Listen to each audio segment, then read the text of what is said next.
राजनीति में हमें लगता है आज के दौर में हमारे जैसा स्पष्ट नेता आपको अभी तक नहीं दिखा होगा। अगर हमने किसी चीज को कहा कि ये संघमित्रा मौर्य कह रही है तो संघमित्रा मौर्य उससे पलटी नहीं है, और संघमित्रा मौर्य तो खुलकर जो करती हैं।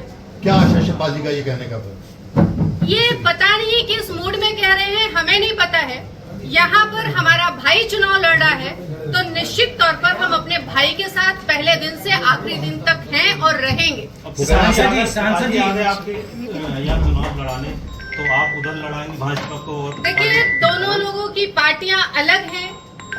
मैं जिस पार्टी में हूँ मैं उस पार्टी की बात कर रही हूँ। मैं अपनी पार्टी के साथ हूँ। हमारी पार्टी से हमारे बड़े भाई को टिकट मिला है बदायूं लोकसभा में, तो मैं उसके साथ हूँ और मैं उसी को चुनाव लड़ा रही हूँ, लड़ाऊंगी। मैनपुरी से टिकट मिलता है आपको, तो चुनाव क्या आप वहाँ लड़ने जाएंगी? पार्टी का निर्णय जो भी होगा वो मान्य होगा।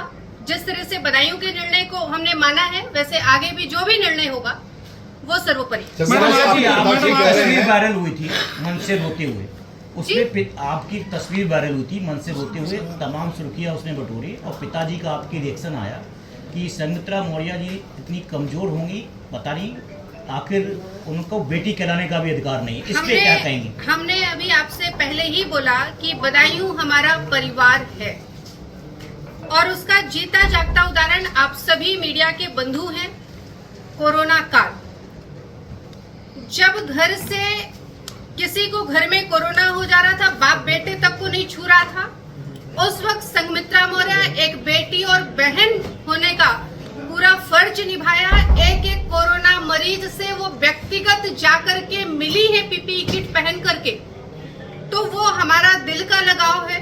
अगर हमने कहा कि हम सांसद नहीं बेटी और बहन बनकर सेवा करेंगे तो उसी तरह हमने सेवा की, और अगर उस सेवा को देखते हुए कोई भावुक पल आता है, कुछ होता है, तो हमें लगता है कि उसको इतना ज्यादा हाईलाइट नहीं करना होता है। और महिलाएं तो वैसे भी भावुक होती हैं और उनमें भावनात्मक कभी भी ऐसी चीजें आ जाती हैं तो स्वाभाविक एकदम जवाब हमेशा कहने से बचाव करती है अपने पिता का। उन्होंने कहा कि बेटी कहने पे शर्म आती है, वो ऐसी पार्टी के साथ हैं कि जो आरक्षण विरोधी है। स्पष्ट एकदम आपका जवाब।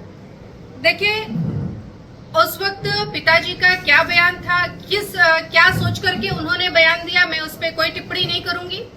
लेकिन मैं हमेशा कहती हूँ राजनीति अपनी जगह है, परिवार अपनी जगह है, और दोनों को मैं लेकर के चल रही हूँ और जब तक जीवित हूँ तब तक लेकर के चलूंगी। रिश्तों को कोई खत्म नहीं कर सकता है। सांसद जी, अभी बात प्रदेश अध्यक्ष जी से हो रही थी और पूछा गया उनसे कि बदायूं में आपके टिकट कटने की वजह अभी तक स्पष्ट नहीं हो पाई, जबकि अगर टिकट काटना ही था और आपका ही टिकट काटना था और उन्होंने मौर्य को ही टिकट दिया है, तो इसको आप कैसे देखती हैं? और दूसरी तरफ पार्टी लड़ाने का विचार कर रही है मैनपुरी से आपको, तो आपको क्या लगता है पार्टी का स्टैंड आपके ऊपर कैसा है? देखिए, आपका जो सवाल है मैं जवाब उस पर दे रही हूँ। पार्टी का निर्णय क्या होगा वो बात का विषय है।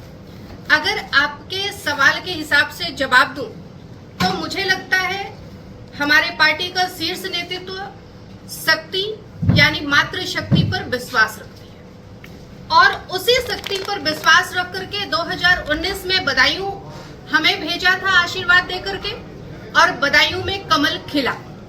और अगर ऐसा निर्णय जैसा आपने सवाल में बोला, ऐसा निर्णय शीर्ष नेतृत्व का होगा तो निश्चित तौर पर वो भी शक्ति पर विश्वास होगा और मैनपुरी में भी कमल खिलेगा।